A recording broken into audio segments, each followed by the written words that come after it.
Estou lendo um livro acerca do livro, estou lendo um estudo acerca do livro de Joel, e estou no capítulo 2, no versículo que está falando do versículo 14a.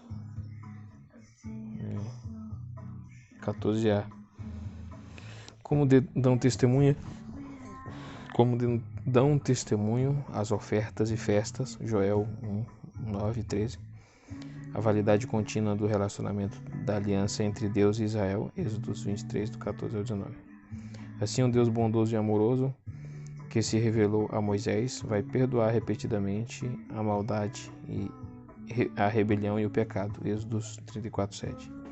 Quando dele se aproximar um povo verdadeiramente arrependido, desafiados por esta possibilidade, os habitantes de Nínive foram preparados para testar Deus. Jonas 3, do 6 ao 10. Mas Jonas se rebelou, Jonas 4, 1 ao 3, por causa de temor a Deus. Ele não entendeu que a promessa de Deus no Sinai poderia ser cumprida até mesmo em Nínive. Ele havia confrontado o mal durante tanto tempo que se esqueceu que Deus não era somente santo e puro, mas também misericordioso, e estava disposto a perdoar se o povo se afastasse do mal.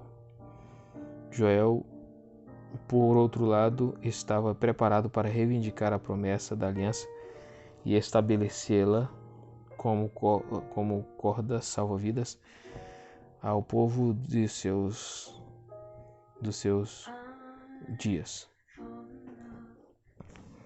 Versículo 14b. No lugar do castigo anunciado, o Senhor vai deixar uma bênção indicada por ofertas de cereal e ofertas derramadas para o Senhor, o seu Deus. Os efeitos da praga de gafanhotos serão removidos, e a terra será sarada. Haverá alimento novamente para que os sacerdotes possam usar as ofertas diárias. Letra C, o clamor pelo livramento. 2 do 15 ao 17. Da promessa depende totalmente. No entanto, o cumprimento da promessa depende totalmente do arrependimento do povo. Mais uma vez a ordem é dada: toquem a trombeta em Sião. Em vez de dar um alarme, 2.1, a trombeta agora tem o objetivo de convocar uma assembleia sagrada, decretar um jejum santo, reunir o povo, expressões semelhantes às usadas em 1.14. 16b. A essência sagrada deve incluir todo o povo, começando com os anciãos e incluindo não somente as crianças, mas até os que mamam no peito. Até os recém-nascidos devem cheirar a sua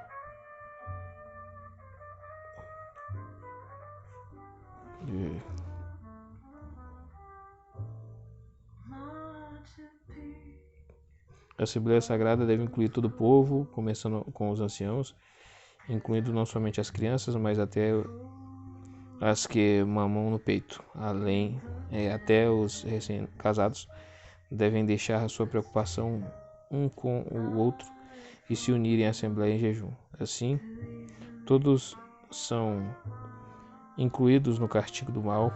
Todos, de igual forma, precisam se unir no arrependimento público da nação. O paralelismo é marcante, tanto entre os primeiros versículos da profecia, Joel 1, 2, 3, e essa narrativa, quando entre os versículos 15 e 16, verbete poesia no NBD, versículo 17. Os sacerdotes são identificados como os que ministram perante o Senhor e representam a nação diante do Senhor. Está entre o pórtico do templo e o altar significa estar em frente do lugar santíssimo, diante da própria presença de Deus. Ali eles choram, implorando ao Senhor: poupa o teu servo, Senhor, enquanto o arrependimento é a atitude do povo. Os sacerdotes apelam ao Senhor com base no fato de que destruir Israel faria da herança do Senhor objeto de zombaria e de chacota entre as nações. Não é fácil precisar o significado de chacota, machalo no hebraico, aqui. No entanto, o seu uso em Deuteronômio 28, 36 e 46 é útil. Moisés não somente adverte Israel,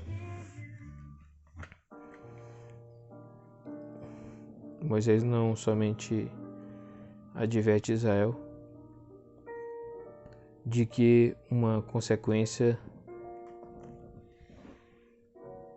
da obediência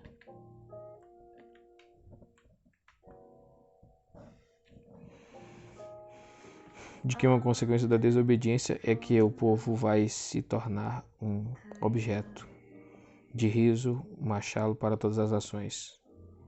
Versículo 37, mas também adverte-o acerca da outra consequência: gafanhotos destruirão a colheita.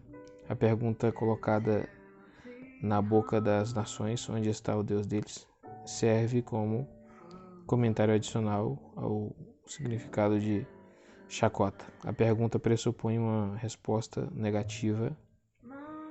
A pessoa pressupõe uma resposta negativa: o Deus da aliança é ineficiente, ou abandonou o seu povo, ou, o que é pior, ele não existe. Com esse apelo, os sacerdotes deixam a causa.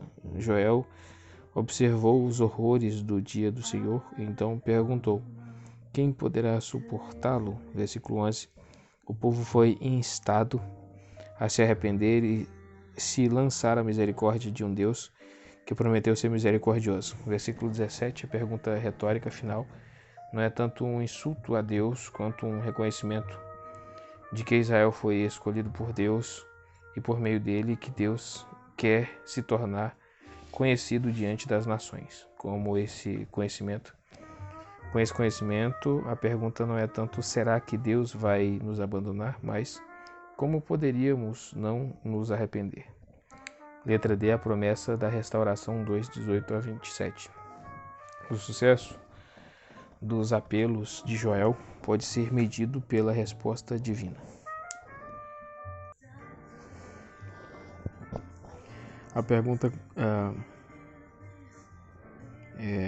gafanhotos, destruição, a colheita, versículo 38 e 42. A pergunta colocada na boca das nações, onde está o Deus deles? Serve como comentário adicional ao significado de chacota. A pergunta pressupõe uma resposta negativa: o Deus da aliança é ineficiente, ou abandonou o seu povo, ou, o que é pior, ele não existe. Com esse apelo, os sacerdotes deixam a causa. Joel observou os horrores do dia do Senhor e então perguntou: quem poderá suportá-lo? O povo foi instado a se arrepender e se lançar à misericórdia de um Deus que prometeu ser misericordioso. Versículo 17, a pergunta retórica final, não é tanto um insulto a Deus quanto um reconhecimento de que Israel foi escolhido por Deus e por meio dele que Deus quer se tornar conhecido diante das nações. Com esse conhecimento, a pergunta não é tanto será que Deus vai nos abandonar, mas como poderíamos não nos arrepender?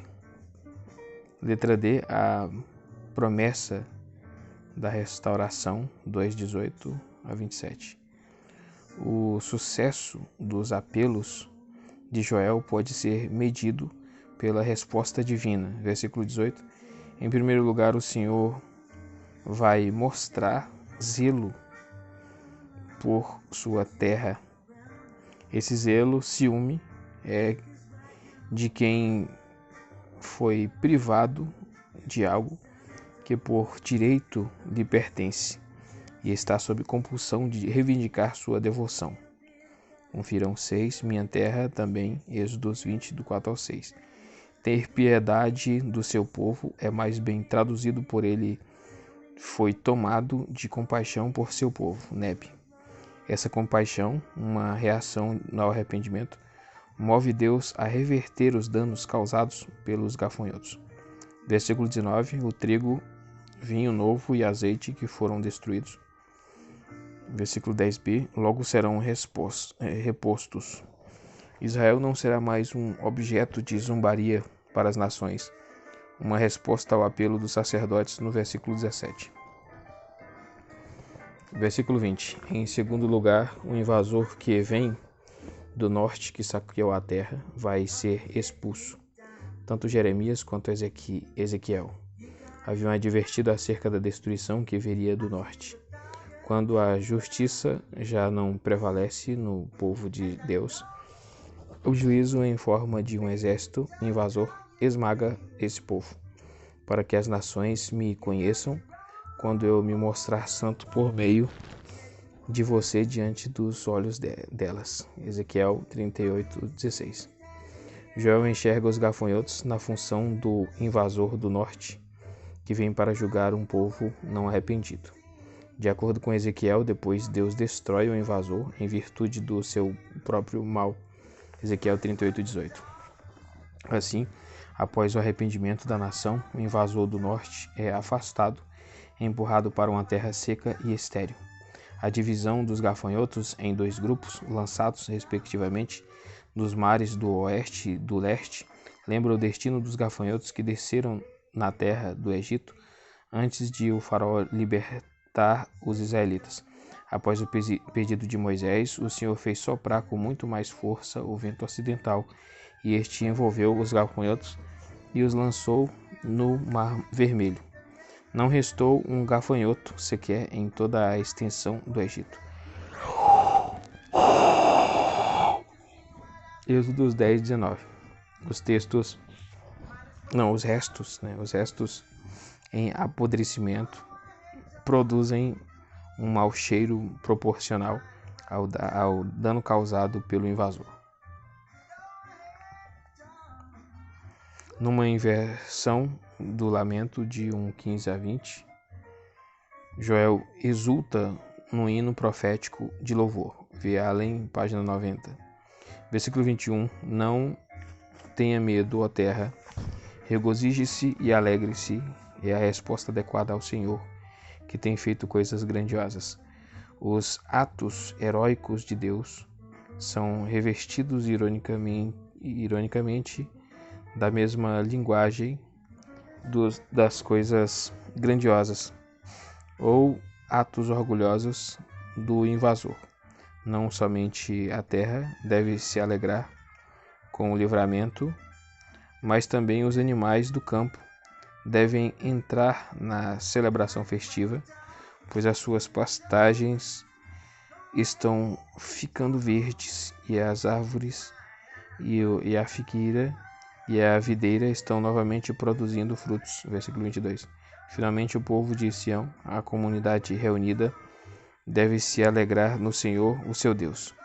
Como nos tempos passados, Deus providenciou a dádiva da chuva. As chuvas de outono são necessárias para o preparo adequado do solo para o plantio.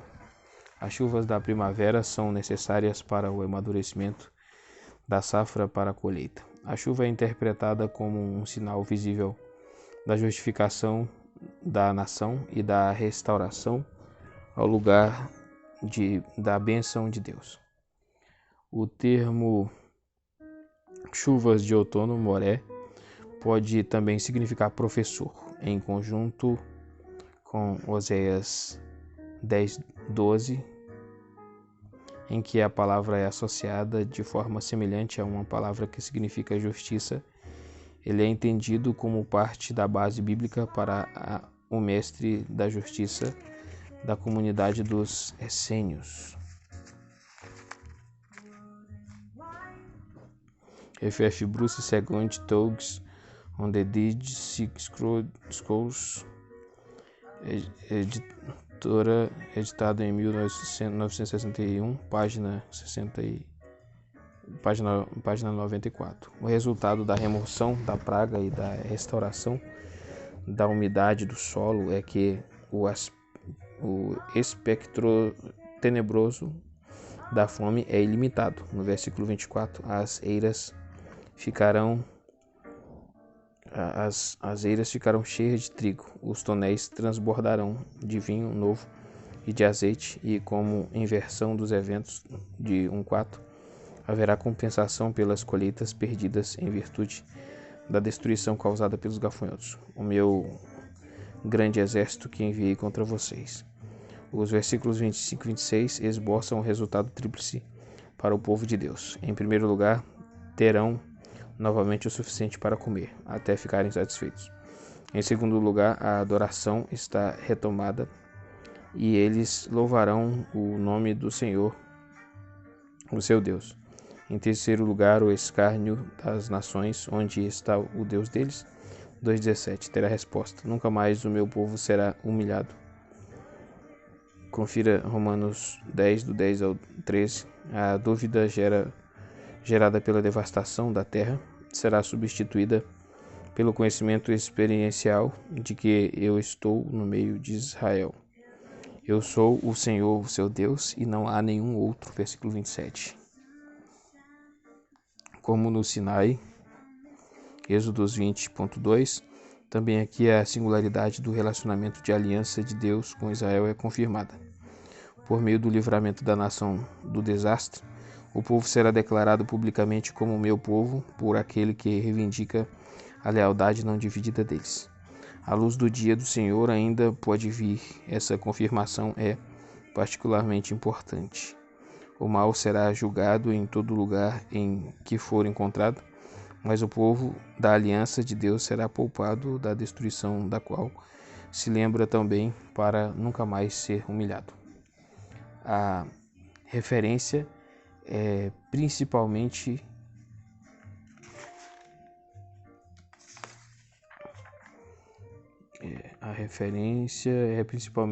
a recente invasão de gafanhotos e ao espetáculo que isso proporcionou às nações vizinhas. No entanto, pode ser também uma alusão à destruição de Jerusalém e ao exílio do seu povo em 587 a.C. Um evento terrível, ainda bem vivo na memória da nação.